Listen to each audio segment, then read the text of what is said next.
Ако сакате филигран, секако треба во својата колекција на накид да ја имате и пеперутката.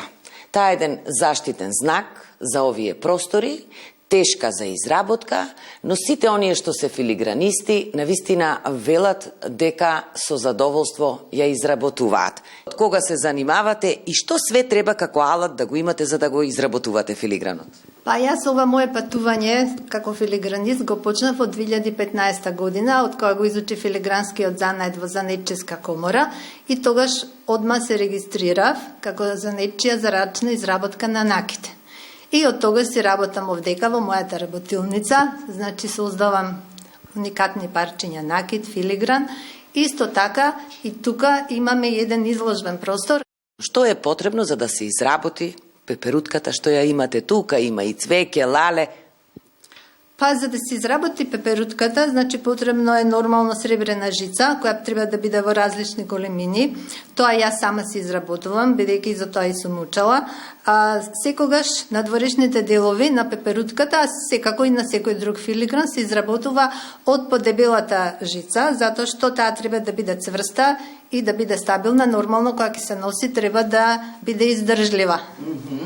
Сега за внатрешните делови се употребува потенка жица, бидејќи потенката жица дава простор, повеќе простор, за да се направат убави краци, убави формички, да се даде тој разигран изглед на пеперутката, што самата таа си го има. Сега... Впечаток декалета. Впечаток декалета, да, точно. Пеперутката се прави од 9 делови. Значи, треба прво да се направат 4 крилца, да се состават. Горниот дел треба да се направи од 3 дела.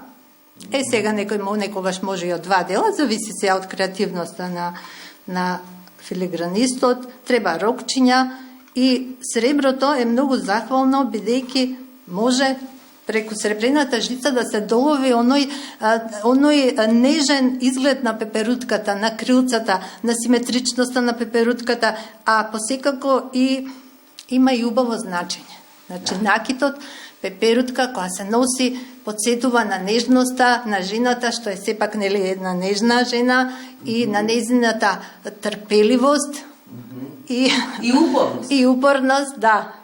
Од алатот тука? Од алатот ова е мал дел, значи.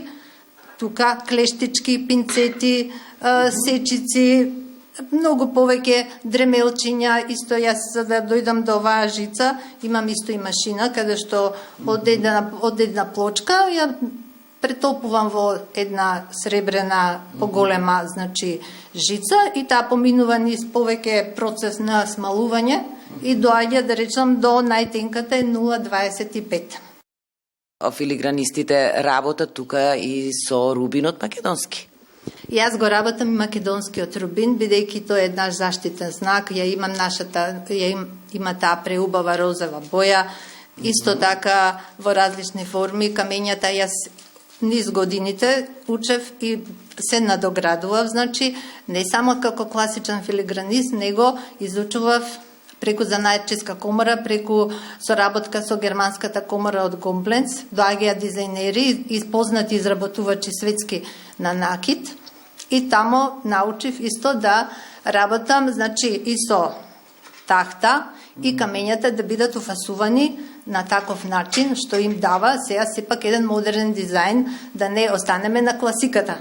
А во исто време, значи, јас ги комбинирам и модерниот начин на изработка на накид и филигранот.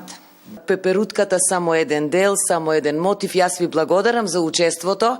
Еве еден позитивен пример како може она што човек го има во себе како талент, никогаш не е касно да се извлече од себе, да се отиде на некоја школа, да се учи некој занает и да се придонесува и за себе и за општеството. Ви благодарам уште еднаш.